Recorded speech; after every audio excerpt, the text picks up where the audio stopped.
what's happening in Washington, certainly we know happened in Austin, Texas with the state government years and years ago. And we had only hoped that it wouldn't happen in Washington, that there were factors keeping it from taking place up there. But in state government in the state of Texas, the lobby owns the legislature. Nothing passes up there unless the lobby wants it passed. And that wasn't the case in Washington, but apparently that is the way Washington is now. Well, Grider's book has subtitled The Betrayal of American Democracy. What does he mean by this? Well, there's a lot of talk about the Beltway. There's a lot of talk about the insiders in Washington. And it's now becoming so obvious to everybody that nobody plays the system up there. Nobody is in the system except those people that are around government, meaning the tremendous number of lobbyists that are there now. These are the people that are controlling, running government. These are the bag men that pay off the legislators, the congressmen and the senators, and in turn get their enacted laws or kill their enacted laws. And it's a combination of money and influence in Washington that shuts out the rest of the country, meaning all the voters. And then what role do the two parties have in this? It used to be that parties represented grassroots from the top, from the bottom right up through the top, and then there could be some reflection of this in policy, or at least attitudes on the part of the Democrats. But Grider says something different now has happened, real revolution. Well, the parties don't mean anything, of course, in terms of how they affect people and voters and the public. It seems to me that all they are anymore is the organization that puts together the nominating group and holds the convention. And it doesn't really have anything to do anymore with who's elected. The party used to be the place where the nominees for the presidency were selected, but not anymore. Grider calls this mock democracy now. Well, he calls it a lot of things. He calls it pseudo. He calls mock democracy because the day after the election, the voters are put back into their boxes, and they're not asked or consulted again for 4 more years. Right up at the front, Grider talks about something which Americans consider a no-no, particularly the American press and even academia. That is class structure and class conflict. He says that there's an American ruling class and that it has just taken over all of the power, and the American people are just completely shut out. This is, and that elites are those that are in the positions of power, and regardless of which administration is in. This or which party you're talking about. That's right. Both parties are indistinguishable in terms of the power structure, the payoffs, the lobbies. In fact, the lobby groups up there are all mostly law firms, and they have their Democratic people and they have their Republican people. And so they've neutralized the whole party system by making no differentiation between parties. Grider talks about, in his section on realities of power, he uses the term hollow laws and clientism. What does he mean by hollow laws? Well, this is a trick that our government plays on us, Democrats and Republicans, and that is they pass these laws that are sham laws. I mean, in the first place, the teeth are all pulled out of them, but they may sound pretty good. And then, of course, once they pull the teeth out of them, they either don't fund the agencies enough to see that the laws are carried out, or the agencies are filled full of people that make sure that they're not, that the intent isn't carried out, or they put people in the Supreme Court to make sure that none of it works. And so the public has been told, as they were with tax reform, hey, we're going to make these fat cats pay. Well, they didn't. They made the poor people pay more and let the fat cats off even more than they had been. And in 81, 83, 86, all those so-called reform periods in tax law, the public was told that the public was going to benefit when there was never any intention of having the public benefit, and the public didn't even know about it. All they knew was after a few years went by, something was wrong, and something sure was wrong. They'd been lied to, and it was a sham, mock set of laws that were put on the books. And Grider talks about random law enforcement, too. Well, random law enforcement, of course, is where selective agencies pick the pieces of the law they want to enforce or not enforce. And essentially, the law enforcement is more or less left to private groups who have an interest in making sure that the law is enforced. And isn't there a section on corporate power where it shows that the corporations themselves are the biggest lawbreakers in the country, and even if they get caught with their hand in the cookie jar, the most they ever get is a slap and on the wrist, and that doesn't hurt them at all. Or they'll get a consent decree where they didn't admit they did it, but they said they won't do it again. Well, that's been the case for 100 years in this country, since the corporations, particularly the railroads, became dominant, and they in turn made sure that the laws didn't impact them very much. They in turn made sure that the laws weren't enforced that had a very negative influence on them. And we had the antitrust laws that were more or less meaningless, except from few times to few times. And Grider has a whole chapter in here on what he calls Citizen General Electric. Citizen General Electric, which is probably the biggest law-breaking corporation we've ever seen. It's over and over fined and cited for breaking laws and evading laws. It has a whole lobby. It has a whole army of lobbyists in Washington to make sure that the laws that are passed are favorable to it. And so General Electric has the benefit of being treated as a citizen, as a private citizen. That's the way the law in this country treats corporations. And even if these corporations are criminal, they're not treated like criminal people and stripped of certain rights. They're allowed, on the one hand, to pay minuscule fines and then go ahead and contract with the government to screw the government like they had been doing in the past, or to break the laws again. Meanwhile, the people who should be responsible, the chief executives or the people on the board of directors, get a free ride and are off scot-free. Well, that's right. And once in a while they'll convict or they'll charge a corporate officer with some wrongdoing when it was so egregious that they can't avoid it. But there have been very few General Electric people treated like that. And that's what it takes. They're going to throw some of these GE people in the slammer so they'll take some of the laws seriously that they're breaking. What does Grider say about the performance of the media? Well, the media, of course, is a business. And then you begin to look at it in terms of the same attitudes that other businesses have. And that is to make sure that the corporate world is dominant, to make sure the business world is dominant, to repress workers and eliminate unions. And it also has concentration, of course. The concentration of the media means that there's less diversity. And even more ominous is the fact, for example, that Citizen General Electric owns the NBC network. And there's not any way the NBC network is ever going to say anything adverse to Citizen General Electric. Or the interests that it has, like the Kidder Peabody and Wall Street firms it's got. You can't even keep up with all the interest that this conglomerate General Electric has, and all the interest around the world that it has, and in military spending and in military contracting. It just goes on and on. What role is there left for the people then? Well, every 4 years they get to rubber stamp one or the other of Tweedledum or Tweedledee. It's as simple as that. And then the day after the election, we go back to lobby practice and payoffs and corruption and bribery as usual. Grider talks about what's impudent, what's his term, impudent demonstrations or something like that. That's the only role that people have. They can't get on the regular media. And so they have to go out and sass cops or carry signs around. That's the only way they can try to get their word across. Well, they do two things. One is, of course, they developed a booming business out of talk show hosts.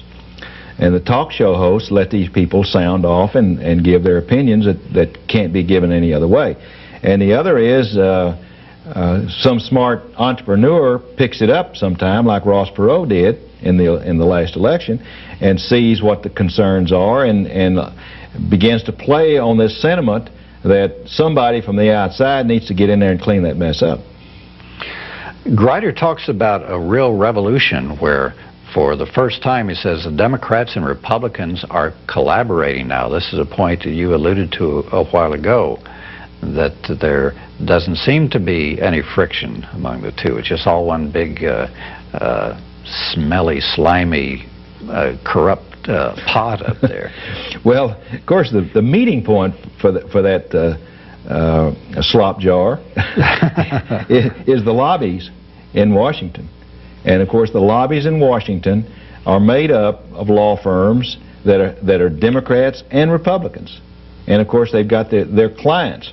And the Democratic members of these lobby groups hustle the Democratic members of Congress, and the Republican members hustle the Republican Congress, and they're all bribing them in terms of PAC money and contributions, and it all turns out the same. It all turns out the same way, and it makes no difference because what's driving the process is money, campaign contributions. I guess the most egregious example of this corruption and how it goes unpunished is the savings and loan debacle. Well, Grider uses the savings loan disaster as in effect, that's where his title come from. Who will tell the people? He asked, who told the people that this mess was a danger, and that this mess was starting, and that this mess was continuing, and that this mess was going to cost $500 billion? Nobody. Except alternative views. Isn't that pathetic? Well, nobody in Washington, yes, and not enough people are seeing and watching, Frank. Yeah. But nobody in Washington. And of course, for example, the fact that Republicans and Democrats alike were implicated in this, made money off this same thing, that's typical of the situation in which no mention of this S&L scandal was brought up in the election in 1988. Why? Because Lloyd Bentsen is tarred with this. Lloyd Bentsen very obviously made money out of the S&L disaster, and yet he was a vice presidential candidate on the Democratic ticket in 1988, so he couldn't afford to have it brought up, so it wasn't brought up. And it's still not being brought up. And where is he going now? To the Treasury Department. And who was there when the mess took place? James Baker. And both of those people were involved in this disaster in Houston, Texas, in buying and selling savings and loans to the mafia. Jack, what about foreign interests? We're talking about special interests in the United States being so heavily overrepresented and so powerful in Washington. Well, those same lobbies are just as quick or maybe quicker to represent foreign interests because there's probably more money in the foreign interests. And therefore, foreign governments, Japanese and whoever else you might want to talk about, have better access to our representatives than we do. A lot of the people on the Clinton staff and the transition team directly represent foreign interests, even though he said he criticized people for having foreign interests so powerfully represented in the Republican. Yeah, and they weren't exceptions. I mean, they were numerous. They were so numerous that it looks to me like it's clear that the Clinton administration is going to be business as usual. It's all for sale. Well, the author of this, Who Will Tell the People, Grider, talks about, it's kind of like the macro level, what has happened as a result of all this, and it's really kind of scary. He says national sovereignty is going down the tube, prosperity is gone for most of us, the middle class is wiped out, and social amity is gone. The social contract is fading, and it's fading because the corporate interests seem to think that they can just kill the social agreement that they had between the corporate management, the workers, the consumers of the products, and the stockholders. We had to some extent a social fabric that included all those people and the ones who weren't even in the corporation. For years we've thought that who lived in this country had a stake in this country. But now it's clear that if you don't have some kind of special stake that the international corporation wants or can use, you got no stake anywhere. And your wages are going to go down, your benefits are going to go down, your job possibilities are going to go down, and the international corporation doesn't think it has any responsibility. And of course, it may very well lessen that responsibility with these trade agreements. Oh gosh. Because these trade agreements are going to make sure that they determine what it is they want to provide wherever they are. And regardless of what people at the local, state, or national levels even want. Well, that's right. And the problem's going to be that once you get locked into a trade agreement, then the trade agreement is too big and can be made up as too important for any one piece of it to be evaded. And we've already seen that in the Republican administration, and also in the attitudes and some of the speeches and remarks of the Clinton people also. Well, the scary part is that covered over with this whole attitude of tariffs and quotas and the usual trade barriers is the non-trade barriers. I mean, it's been a very slick ploy to hide these non-trade barriers, which are nothing more than evasions of certain kinds of corporate requirements and regulations, such as Clean Air Acts and other kinds of environmental arrangements, and safety requirements for labor. Yeah. These are all designed to be eliminated if the corporation wants to eliminate them.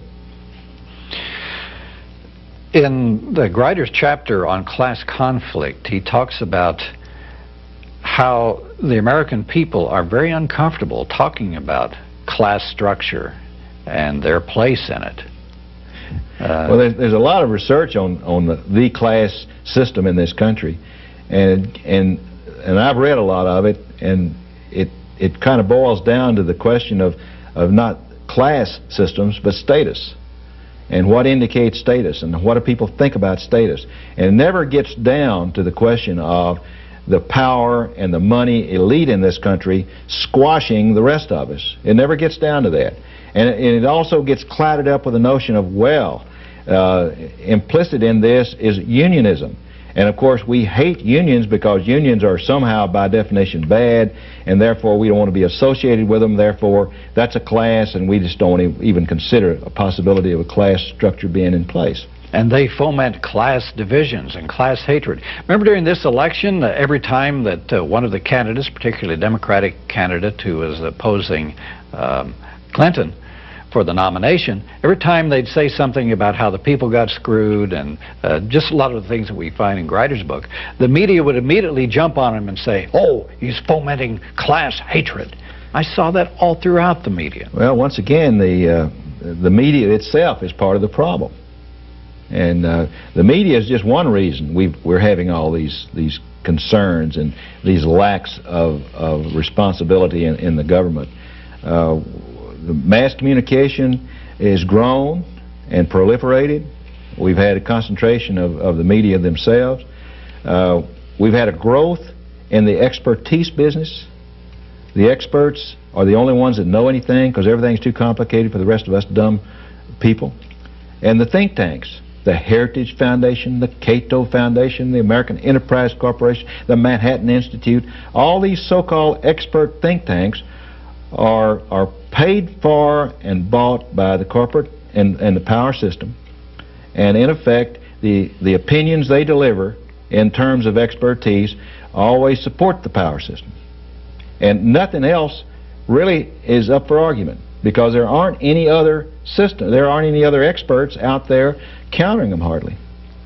So the people who are the power elite doing the work for the ruling class, they set the agenda for what you see on the media, what you are taught in school, where philanthropy money will go for, the whole thing. It's all one big system. Until the American people realize this and face up to it, they're not even going to know what to oppose, much less be successful in struggling to make any change. Well, there was a time there, of course, when those kinds of pseudo-agencies, expert agencies, didn't exist, and the two-party system kind of argued amongst themselves, and they had differences. But the two-party system doesn't have any meaning anymore, so it's gone. It's no longer a place that people can expect some kind of reaction. And then last, of course, in all of these problems that that are getting us to this place where we're not represented and not paid any attention to is the so-called global economy, in which everything is in terms of, oh, well, we got to compete with all those foreigners, so you got to get out of our way and let us do what we want to do the way we want to do it. Free trade, that's shibboleth. Free trade. Well, Grider calls this the closet dictator. The closet dictator is the global economy, and you always point to him as not letting you do things that you would do if you had to. And of course, meaning you would allow democracy to operate in this country, but that old devil global economy won't let you.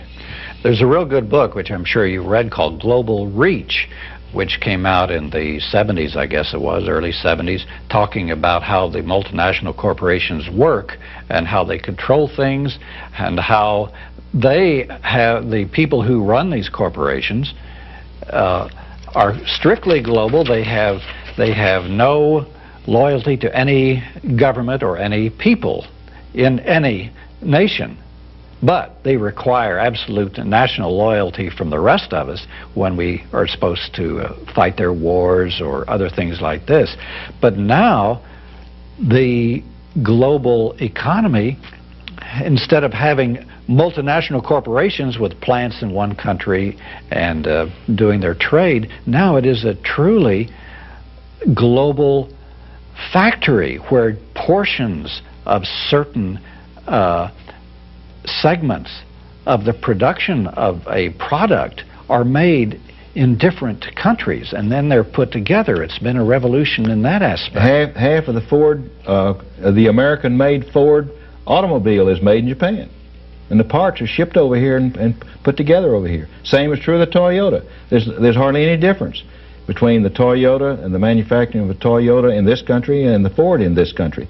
They're made from Japanese parts that were shipped over here. Meanwhile, the American car manufacturers have large investments in Japanese car manufacturing companies. Most people don't realize that.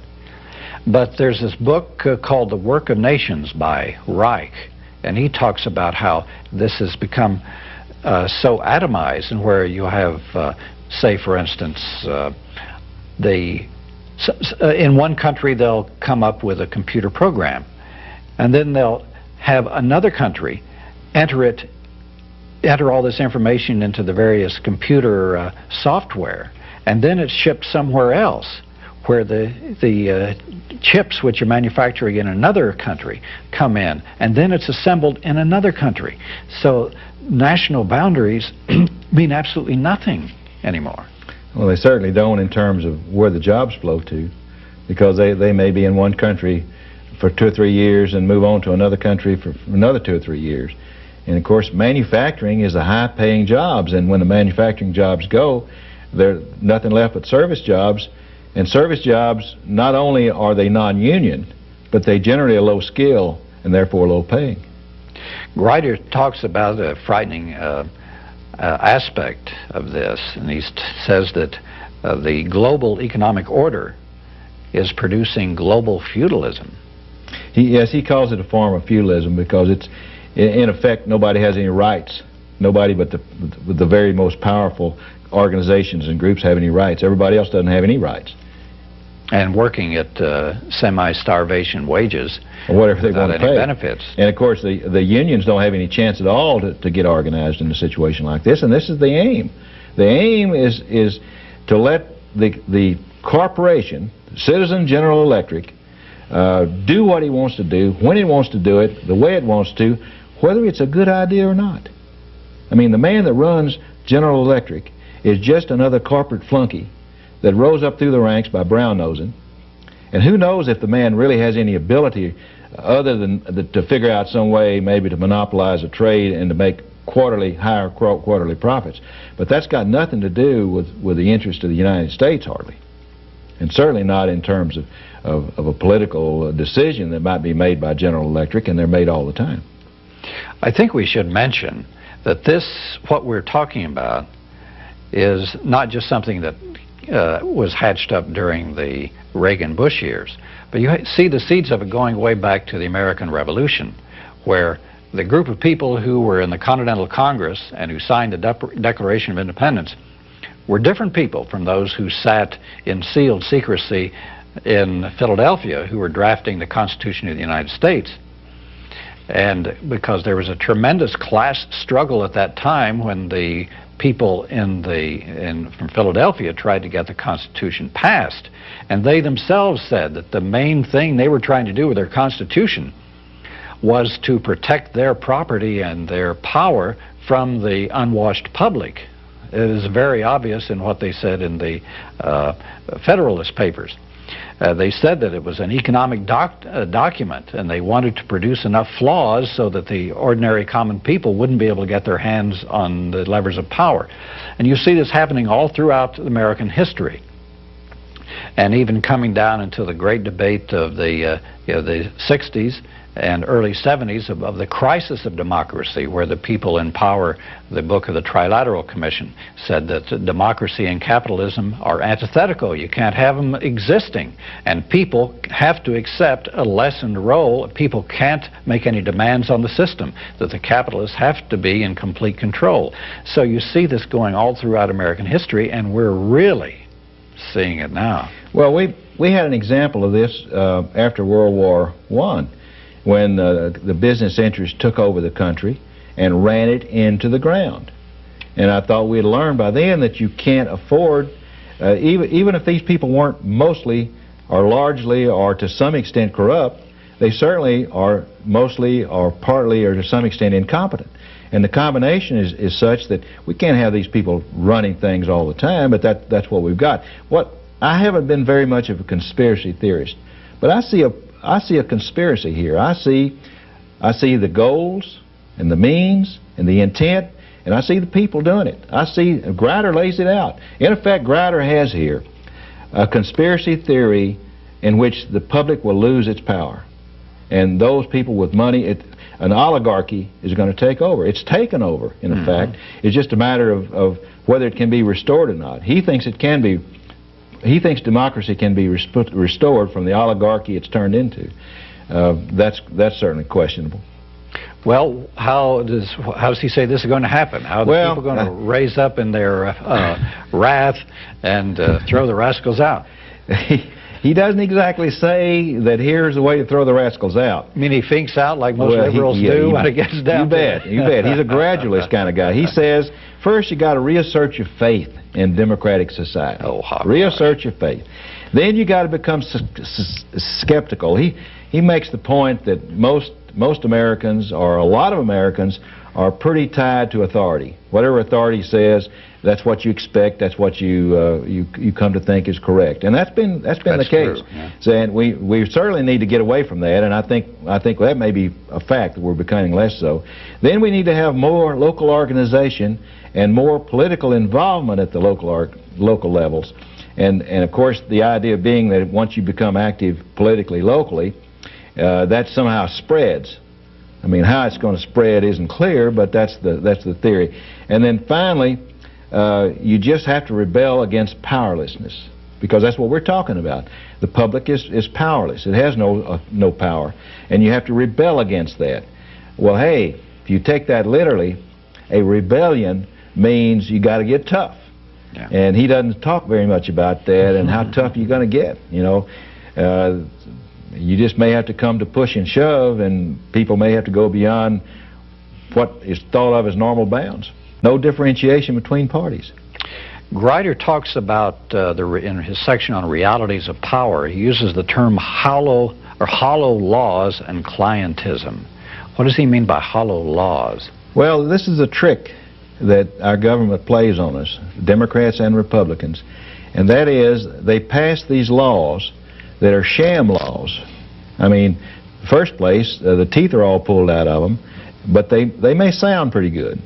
And then, of course, once they pull the teeth out of them, they either don't fund the agencies enough to see that the laws are carried out, or the agencies are filled full of people that make sure that that the intent isn't carried out, or they put people in the Supreme Court to make sure that none of it works. And so, particularly the American press and even academia. That is class structure and class conflict. He says that there's an American ruling class and that it has just taken over all of the power, and the American people are just completely shut out. This is, and that elites are those that are in the positions of power, and regardless of which administration is in. This or which party you're talking about. That's right. Both parties are indistinguishable in terms of the power structure, the payoffs, the lobbies. In fact, the lobby groups up there are all mostly law firms, and they have their Democratic people and they have their Republican people. And so they've neutralized the whole party system by making what's happening in Washington. Certainly we know happened in Austin, Texas with the state government years and years ago, and we had only hoped that it wouldn't happen in Washington, that there were factors keeping it from taking place up there. But in state government in the state of Texas, the lobby owns the legislature. Nothing passes up there unless the lobby wants it passed, and that wasn't the case in Washington, but apparently that is the way Washington is now. Well, Grider's book has subtitled "The Betrayal of American Democracy." What does he mean by this? Well, there's a lot of talk about the Beltway. There's a lot of talk about the insiders in Washington, and it's now becoming so obvious to everybody that nobody plays the system up there. Nobody is in the system except those people that are around government. Well, the parties don't mean anything, of course, in terms of how they affect people and voters and the public.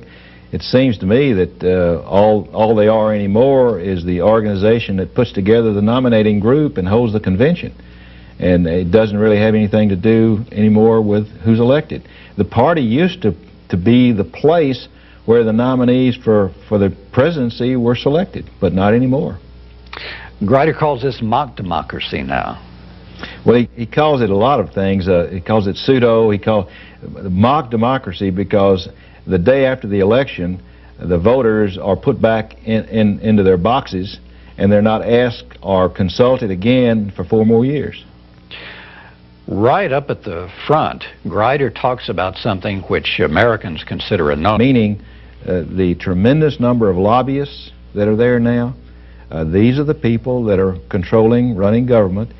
These are the bag men that pay off the legislators, the congressmen and the senators, and in turn get their enacted laws or kill their enacted laws. And it's a combination of money and influence in Washington that shuts out the rest of the country, meaning all the voters. And then what role do the two parties have in this? It used to be that parties represented grassroots from the top, from the bottom right up through the top, and then there could be some reflection of this in policy, or at least attitudes on the part of the Democrats. But Grider says something different now has happened, real revolution.